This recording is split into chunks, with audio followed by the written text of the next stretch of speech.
မင်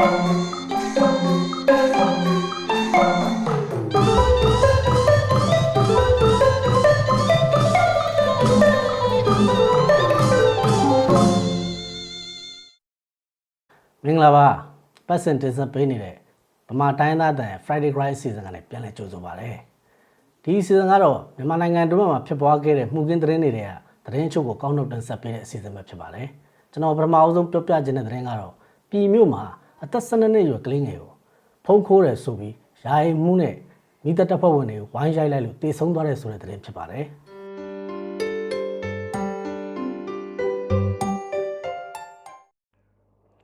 ပဲခူးတိုင်းပြည်မြို့မှာအသက်12နှစ်အရွယ်သားရှိသေးတဲ့ကလေးငယ်တဦးကိုဖုံးခိုးတယ်ဆိုပြီးအာဏာသိမ်းစစ်တပ်လက်အောက်ခံယာယီမှုနဲ့မိသက်တပ်ဖွဲ့တွေဝိုင်းရိုက်လို့ကလေးငယ်တေဆုံးသွားခဲ့ပါတယ်စက်တင်ဘာ20ရက်နေ့လယ်ပိုင်းကဗိုလ်ချုပ်လမ်းမပေါ်မှာရှိတဲ့အာထက4နဲ့ရွာဘဲရက်ကွက်အုပ်ချုပ်ရေးမှူးရုံးဘေးကတက်စု16အရန်မိသက်တပ်ဖွဲ့စခန်းမှာကလေးငယ်ကိုဖုံးခိုးတယ်ဆိုပြီးတော့မိသက်ကလူတွေနဲ့ယာယီမှုဖြစ်သူတို့ကရက်ကွက်ရုံကိုခေါ်ပြီးရိုက်နှက်ခဲ့တာဖြစ်ပါတယ်ရိုက်နှက်ခံရတဲ့ကလေးငယ်ဟာပြည်မြို့တန်နေပင်ရက်ကွက်မှာအမဖြစ်သူနဲ့အတူနေရလို့သိရပြီးအခုလိုခိုးယူတတ်တဲ့အကျင့်လည်းမရှိဘူးလို့ဒေသခံတွေကပြောပြပါတယ်ကလေးငယ်ကိုစက်တင်ဘာ20ရက်နေ့ရိုက်နှက်ချိန်မှာသတိလစ်မိမျောသွားတဲ့အတွက်ပြည်မြို့စေုံကြီးကိုပို့ဆောင်ပေးခဲ့ကြပါတယ်ဒါပေမဲ့လည်းကလေးငယ်ကရိုက်နှက်ခံရတဲ့ဒဏ်ရာတွေနဲ့တေဆုံးသွားတဲ့အတွက်စက်တင်ဘာ21ရက်နေ့မှာတော့ရင်ခွဲရုံကိုပို့ဆောင်လိုက်ကြတယ်လို့သိရပါတယ်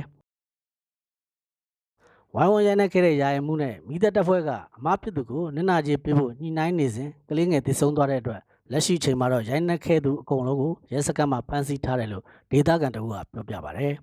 ကလေးငယ်တေဆုံးမှုနဲ့ပတ်သက်ပြီးမိသက်တပ်ဖွဲ့မှုပါဝင်ယာယီမှုနိုင်ကြီးနဲ့မိသက်တပ်ဖွဲ့ကဝိုင်းဝန်းရိုက်နှက်ခဲ့သူ12ဦးကိုပြည်မြို့အမှတ်နဲ့ရဲစခန်းမှာဖမ်းဆီးစစ်ဆေးနေတယ်လို့သိရပါတယ်ခင်ဗျာ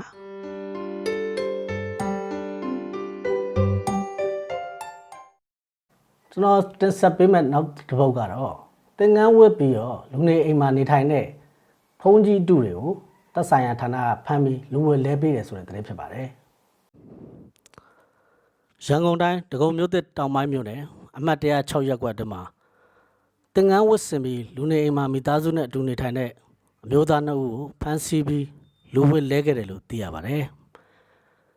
လူနေအိမ်တွေမှာသင်္ကန်းဝတ်နဲ့နေထိုင်နေတဲ့ဆိုတဲ့တိုင်ကြားတာရတဲ့အတွက်စက်တင်ဘာ22ရက်နေ့ည9:00နာရီကျော်ချိန်ကမြို့နယ်တန်ခါနာယကအဖွဲ့နဲ့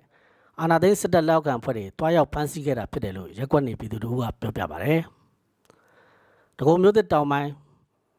106ရပ်ကွက်အတွင်းမှာရှိတဲ့နေအိမ်ကိုဝင်ရောက်စစ်ဆေးခဲ့တာဖြစ်ပြီးသင်္ကန်းဝတ်နဲ့အတူအသက်86နှစ်အရွယ်ဦးကန့်မြင့်နဲ့အသက်55နှစ်အရွယ်ဦးကျော်ကျော်တို့ကို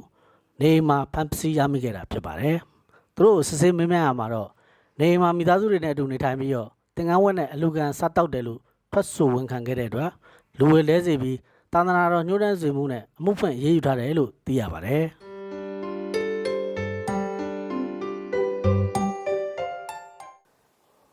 ကျွန်တော်နောက်ထပ်ပြောပြမယ့်သတင်းတစ်ပုဒ်ကတော့ပဲခူးတိုင်းတောင်ငူမြို့မှာဖြစ်ပွားခဲ့တဲ့သတင်းဖြစ်ပါတယ်။အုပ်ချုပ်ရေးမှူးတဦးက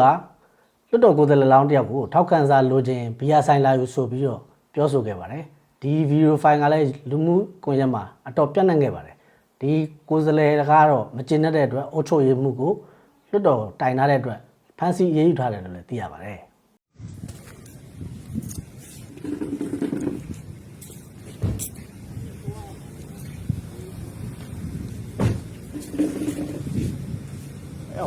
မင်းလားပြရဆိုင်ချင်းလားမင်းလား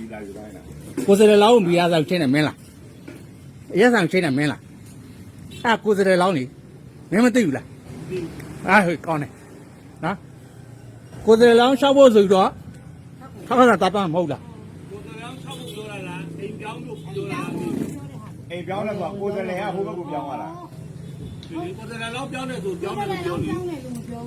အိမ်ပြောင်းမယ်ဆိုပြောရတယ်ဟုတ်တယ်ဘယ်လိုပြောင်းလုပ်ကိုလုပ်ပေးရမှာလေလုပ်ပေးရမှာ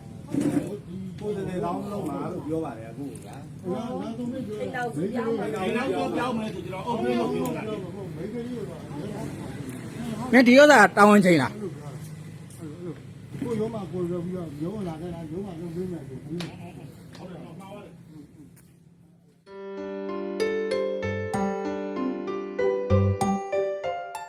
အခုကျွန်တော်နောက်ဆုံးတင်ပြမယ့်သတင်းကတော့ TV ဆောင်းကပလင်ပေါ်တက်ပြီးတော့ပြီးခဲ့3ပုံမေတော်ကြီးလို့နာမည်ကြီးနေတဲ့အမျိုးသမီးကို သက်ဆိုင်ရာအဖွဲ့ကဖမ်းဆီးလိုက်ပြီဆိုတဲ့သတင်းဖြစ်ပါတယ်။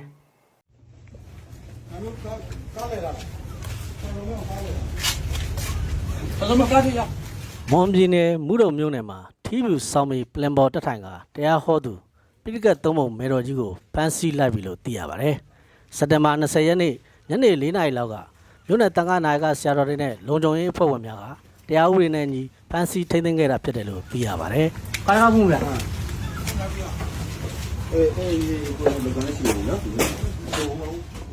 ပြီးခဲ့တဲ့ရက်ပိုင်းကလူမှုကွန်ရက်စာမျက်နှာပေါ်မှာမူတုံမြို့နယ်နှိပဒါရွာတက်မှာအမျိုးသမီးတို့ထီးပြူဆောင်ပြီးတန်ဃာတော်များတရားဟောတဲ့ပလင်ပေါ်တက်ထိုင်ပြီးတရားဟောကြားခဲ့တဲ့ဗီဒီယိုဖိုင်ပြန့်နှံ့လာခဲ့တာဖြစ်ပါတယ်။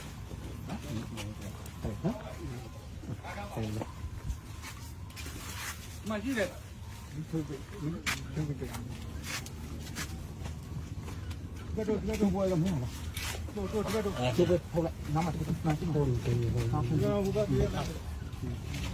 မင်းထုတ်တော့ထဲထုတ်တယ်အုတ်ထုတ်တယ်တော့ထဲအုတ်ထုတ်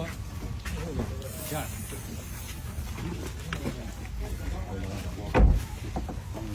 ချက်တယ်ဟုတ်ကဲ့